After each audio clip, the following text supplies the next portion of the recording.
Olá, bom dia pessoal. É bom estar de novo aqui com vocês, mesmo que seja por áudio, né? Uma videoaula por áudio, mas para mim já é um pouco mais reconfortante porque vocês podem ouvir a minha voz e saber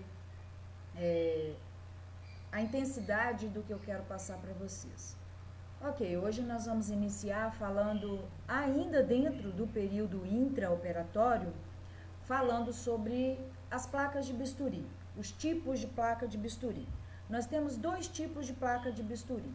A placa de metal, que é reutilizável, para alguns eu já mostrei dentro do próprio centro cirúrgico, né? Infelizmente eu não tive a oportunidade de mostrar para todos, mas para alguns eu já mostrei. E a placa bipartida, que é uma placa inteiriça e ela é descartável, tá? Descartável. A placa de bisturi de metal, ela necessita de utilização de gel condutor, tá? Um gel parecendo aquele gel que é utilizado na RPC dos pacientes na hora de usar o desfibrilador. É igual um gel de cabelo, só que não tem produto químico. É um gel que ajuda na condução elétrica, que ajuda a controlar a condução elétrica para o paciente, ok?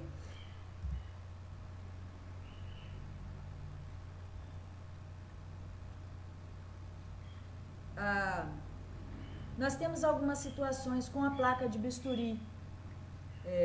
Os cuidados que a gente tem que ter com a placa de bisturi para que não aconteçam acidentes inesperados. Quais são esses cuidados? Com a placa de bisturi, nós devemos ter o cuidado de colocar o mais próximo possível do sítio cirúrgico, né, da área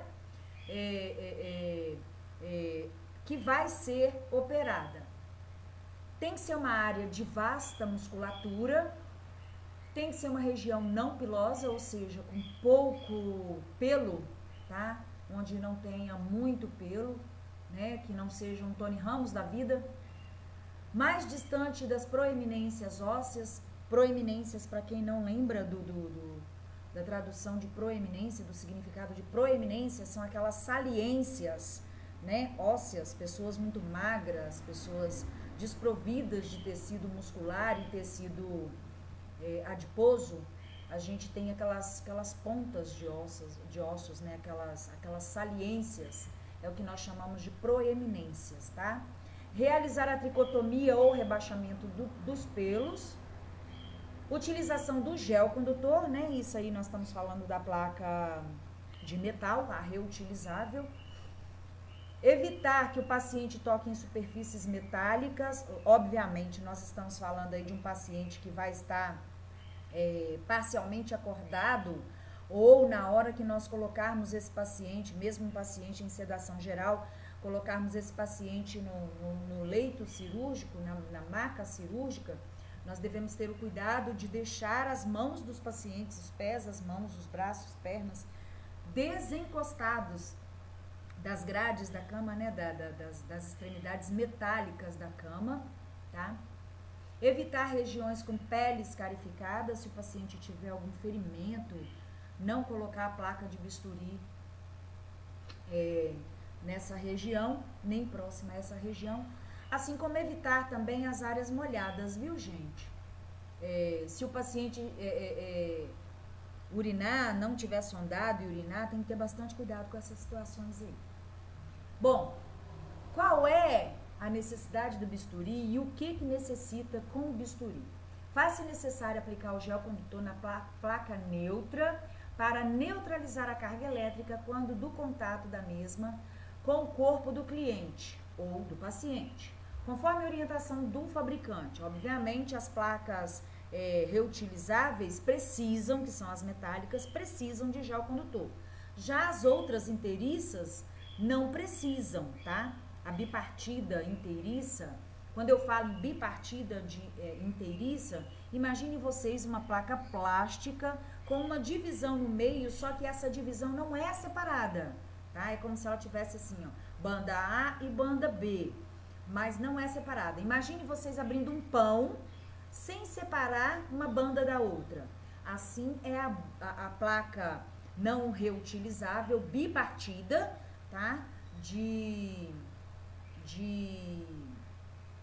a gente não utiliza gel, acabou de usar, joga fora. Pode jogar, desprezar, porque não vai ter necessidade de utilizar de novo. E aqui nós estamos falando das considerações com a placa reutilizável, tá?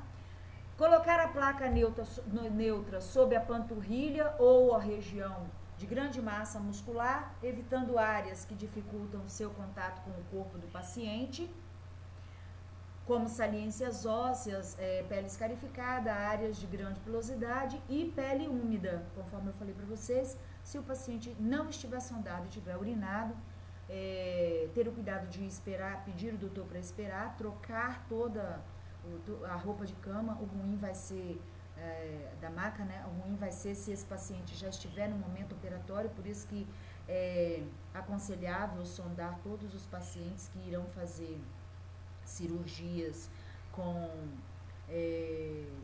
uma duração um pouquinho maior, né, em que a cirurgia leve de 1 hora a mais, porque esse paciente pode acontecer desse paciente urinar e aí a gente perde o campo operatório, tá?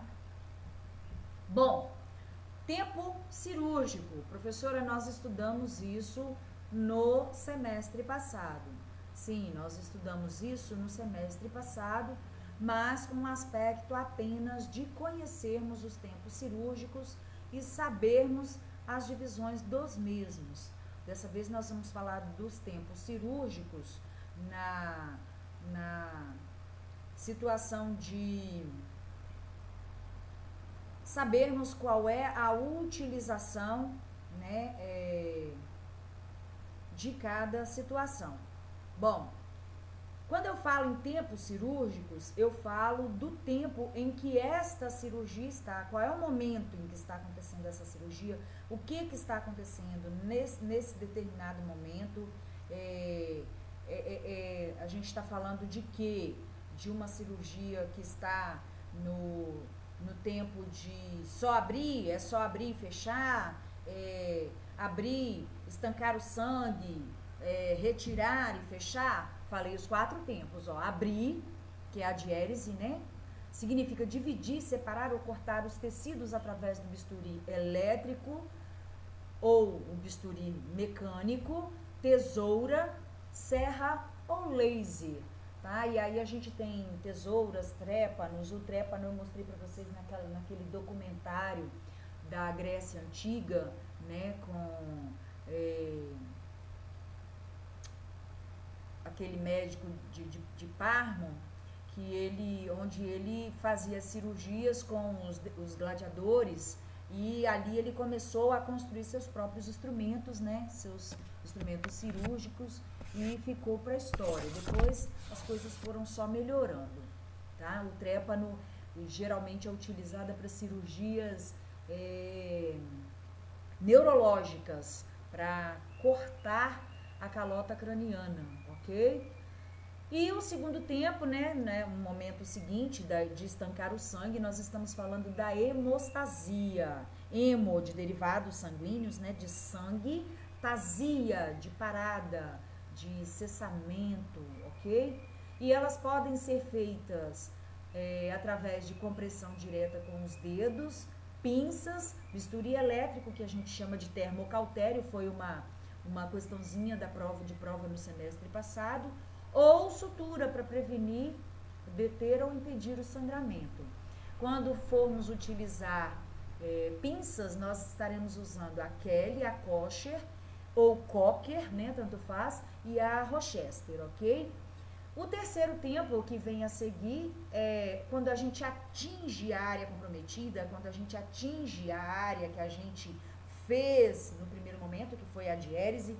Quando a gente termina a diérese e termina de fazer a cessação do sangramento, o impedimento do sangramento, né, que é a hemostasia, a gente chega ao terceiro momento, que é a exerese ou a cirurgia propriamente dita, a extinção, a extirpação, todos esses termos que eu acabei de falar fazem parte do terceiro tempo cirúrgico, que é a exerese, tá certo? Exerese nada mais é do que retirada, extirpar, extinguir, fazer sumir, tá certo? Aniquilar. E a quarta etapa, a última e não menos importante, né, obviamente, porque todas elas trabalham juntas, elas são importantes em igual tamanho, tá? E é a etapa final, a chamada de síntese, resumo da ópera, né? O resumo daquela ópera cirúrgica se chama síntese. Síntese cirúrgica. Ela acontece a partir da aproximação da borda da ferida operatória. Que borda? As extremidades, gente. Nós não cortamos, não abrimos, não fizemos dois lados, duas extremidades. Então, essas duas extremidades é como se você tivesse aí, ó, junte suas mãozinhas, as suas duas mãos juntinhas, colabada, bem grudada, elas fazem uma única extremidade. E aí, quando você separa as suas duas mãozinhas, você vai ter uma diérese, tá? Que é a separação de uma extremidade da outra, da extremidade da direita, da extremidade da esquerda, né? Você separa a extremidade da direita da extremidade da esquerda. E aí, quando você termina toda essa ópera cirúrgica, você junta, colaba novamente, você aproxima novamente. E aí, depois que você aproximar, você pode usar a agulha, né, que é a sutura, a gente utiliza agulha, e aí nós temos sutura com agulha já com fio e a agulha sem fio, para poder colocar de acordo com a escolha do médico. Com fitas adesivas especiais para procedimentos cirúrgicos, atadura, gesso, cera, cola biológica, todas essas situações, ok? Bom, os instrumentos utilizados nesse último tempo são o porta-agulha e a agulha de sutura e uma pinça de dissecção anatômica para segurar as extremidades, ou então uma pinça Alice, caso não tenha na caixa cirúrgica a pinça de dissecção anatômica, tá certo? Bom, fios cirúrgicos. Pessoal, fios cirúrgicos, eles são utilizados no terceiro tempo. Podem ser utilizados também no segundo tempo, que é a hemostasia. Porque em algumas situações, o médico vai precisar, o cirurgião vai precisar amarrar um vaso, um capilar, com um fio cirúrgico chamado catigu e deixar lá para sempre. Porque aí esse vaso vai se recuperar, vai fechar por si só, depois que ele for devidamente amarrado à sua extremidade, uma extremidade à outra extremidade. Imagine vocês aí com um fio qualquer, uma estrutura qualquer, vamos dizer assim, um canudo, tá? Um canudo de refrigerante. Você corta esse canudo de refrigerante ao meio ou em qualquer um dos seus segmentos e você precisa fechar as duas pontas que você cortou, eliminar, para que não seja mais utilizado e não fique solto dentro da cavidade cirúrgica, dentro do sítio cirúrgico. E nós estamos dando exemplo do canudo e vocês vão imaginar esse canudo como um vaso sanguíneo, ok? E aí você vai ter esse momento de amarrar. Você amarra uma extremidade, o que você cortou, e a outra extremidade, para que ele não fique babando, pingando sangue, tá certo? Nesse momento, o fio cirúrgico é utilizado no segundo tempo cirúrgico. Caso contrário, ele só será utilizado no último tempo cirúrgico, que é a síntese cirúrgica. Ok. Nós temos fios cirúrgicos com ou sem agulhas e sua numeração varia de 1 a 5 e de 0 a 12, 0. Tá bom? Ficou confuso? Ficou. mas vocês já pegaram semestre passado fios cirúrgicos e eu pedi, olhem a numeração, observem as cápsulas. Quem ficou na aula vai se lembrar disso. Quem não ficou na aula, infelizmente, não vai ter essa memória pregressa. Fios absorvíveis, absorvidos pelo organismo após determinado período. O catigu, que é de origem animal, né, feito do intestino dos bovinos, intestino delgado do bovino, da tripa do boi, e ele pode ser simples ou cromado. O simples leva de 2 a 3 semanas para ser absorvido. O cromado leva até 6 meses. Em qual situação a gente usa o simples? Em qual situação é usado o cromado? O simples é usado em cirurgias menores, algum ferimentozinho que você precisa fechar, suturar menor, né, por dentro, e pode ser absorvido aí em 2 a 3 semanas. Quando esse fio for absorvido, significa que chegou ao ponto máximo, ao cume da cicatrização, tá? E o cromado é nas cirurgias maiores. Um exemplo, cirurgia de peito aberto, cirurgia de parto cesáreo, em que se sutura as primeiras camadas de dentro para fora, né? E as cirurgias renais, de fígado, que precisem suturar estruturas maiores e que vão ficar lá dentro do organismo do paciente, tá certo? E os não absorvíveis, eles são diferentes dos não absorvíveis. Eles não são feitos de nenhuma estrutura animal, eles são sintetizados, como linha de costura normal, linha de nylon de fazer rede de pescador, tá? As linhas que são utilizadas nas cordas das amarrações das âncoras de pequenas embarcações, tá? Das âncoras ou das próprias embarcações, com a diferença que ele vai ser melhor trabalhado, melhor fabricado, porque vai ser utilizado em estrutura humana, em pele humana, em estruturas do corpo humano, tá certo? Eles vão permanecer encapsulados, né? Eles são envolvidos por um fio, por uma camada fibrosa, e aí por isso que eles são indicados para ficarem de 7 até 15 dias, tá? E normalmente o melhor período para ser removido é até o 10º dia, 15º dia, a depender do tipo de cirurgia e do tamanho da cirurgia. Ok, qual é o cuidado que se deve ter com esse fio não absorvível? É que se ele levar muito mais tempo para ser retirado, depois vai ser um pouquinho mais complicado, porque aquela proteínazinha da casquinha do ferimento, ela vai acabar sendo totalmente cicatrizada, vai soltar, e aí o fio vai ser coberto por pele.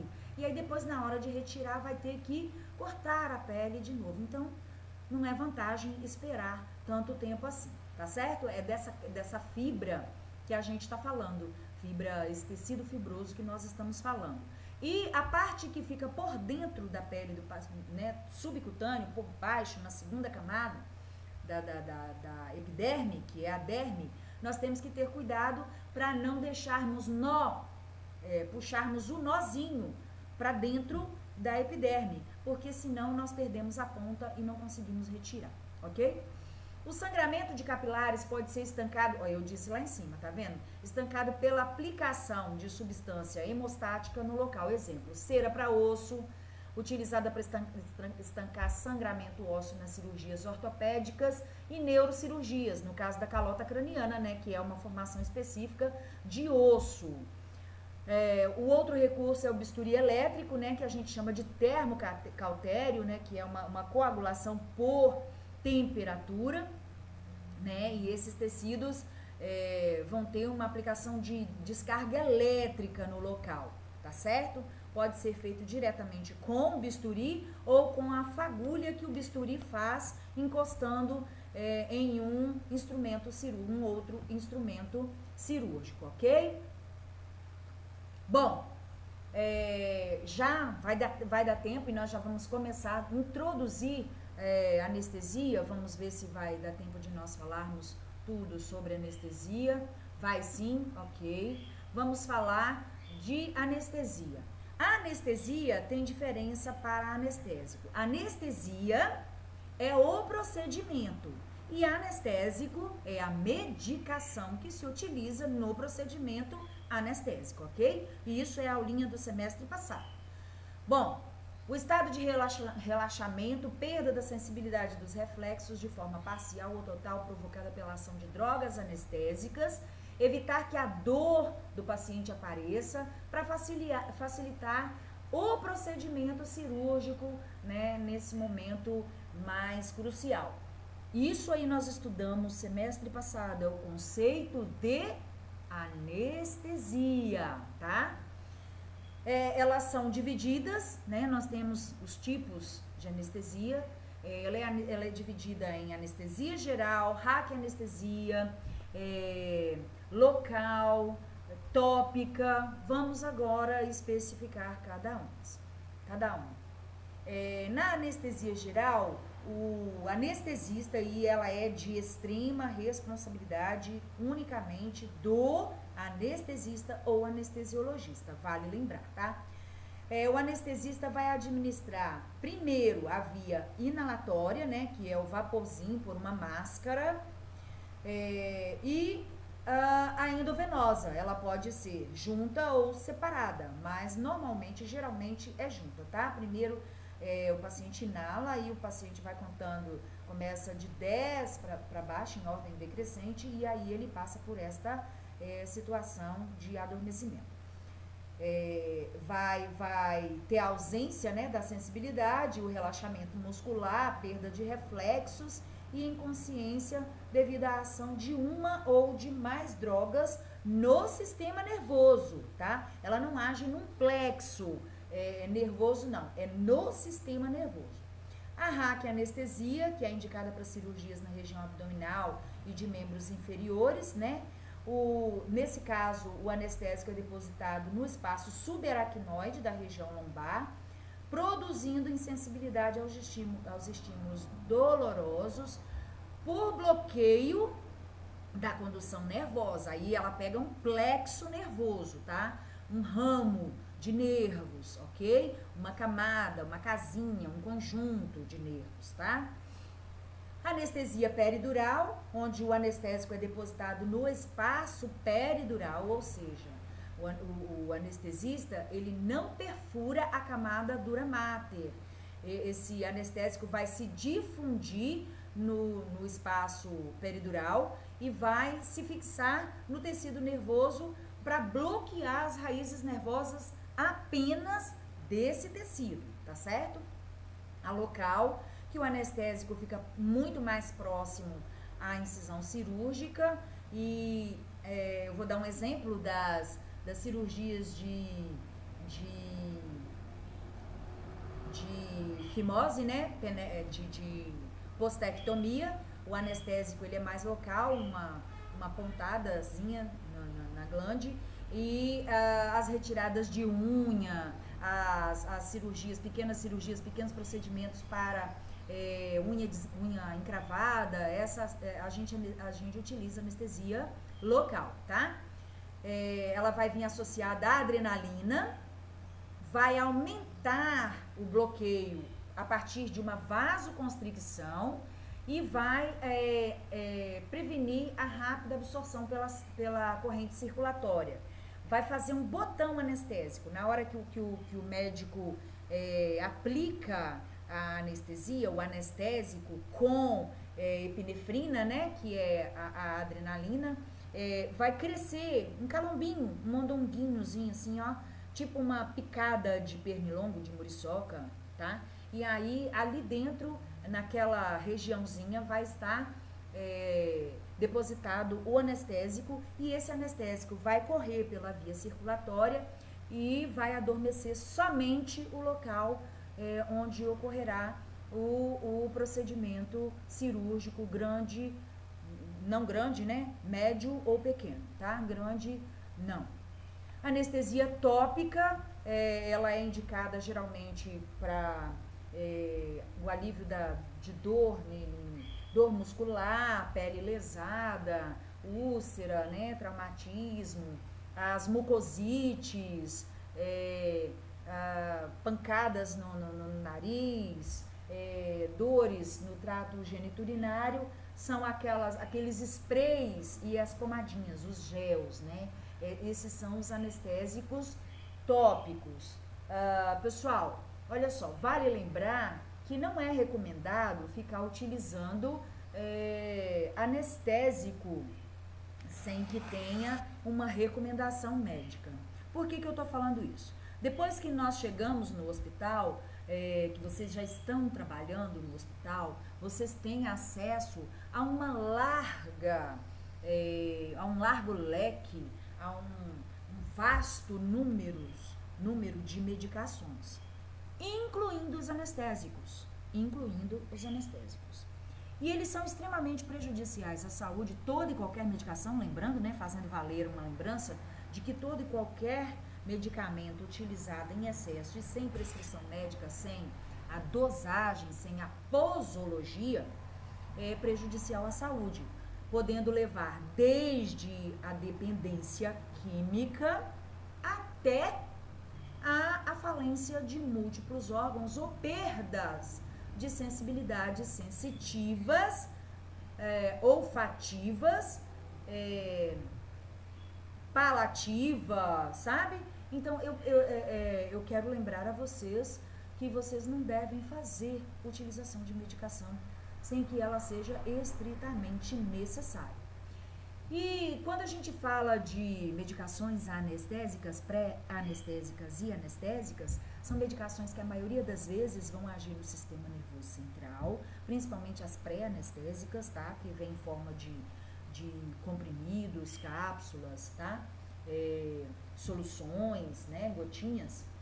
E as anestésicas, tipo xilocaína gel, que é uma anestesia tópica, é um anestésico tópico, e as pessoas às vezes têm costume de passar na boca pra, tô com uma dor de dente, alguma coisa assim, e aí tem acesso, vai, passa, ou então tá com uma bartolinite, que é uma inflamação da glândula de Bartolin, trabalha em hospital, ou tem um parente que trabalha no hospital, pede para pegar o anestésico e passa nas glândulas de Bartolin, nos grandes lábios, para adormecer os grandes lábios. Os grandes lábios e a boca, a mucosa oral, são vastamente irrigados. Tem uma rede imensa de microvasos por onde passam os hemoderivados, por onde passa sangue. Então tem que se ter cuidado, bastante cuidado com essas situações, tá? Nunca fazer uso, além do que você pode acabar perdendo a sensibilidade e fazendo uma ferida. No caso da mucosa oral, pode acabar mordendo, né, a mucosa oral, as bochechas, os lábios, machucando as gengivas, o palato, tá? Então tem que ter bastante cuidado com isso daí. E no caso das vaginites, né, a bartolinite, a vulveite, tem que se ter cuidado porque com o passar do tempo você perde a sensibilidade na região clitoriana e aí você pode se ferir e nem perceber que foi ferida na hora do ato sexual. Vou fazer um lembrete aqui agora, e eu acredito que muitos irão rir. O lembrete que também não é indicado o uso de xilocaína gel e spray no ato sexual anal, tá? E isso eu estou fazendo esse lembrete, não é só para quem tem parentes gays, não é só para os gays, tá? Para os homossexuais, homoafetivos, mas também para os heteroafetivos, porque às vezes uma moça ou uma mulher tem um esposo que gosta muito da relação anal, né, de ter uma relação anal, e aí a mulher, para poder ficar um pouco mais relaxada, por assim dizer, faz uso desse subterfúgio do anestésico em gel. Cuidado, muito cuidado com isso, porque a mesma recomendação anterior para a mucose oral e mucose vaginal serve para a mucosa retal. Beijos, fiquem com Deus, que Papai do Céu nos ilumine hoje e sempre. Amém.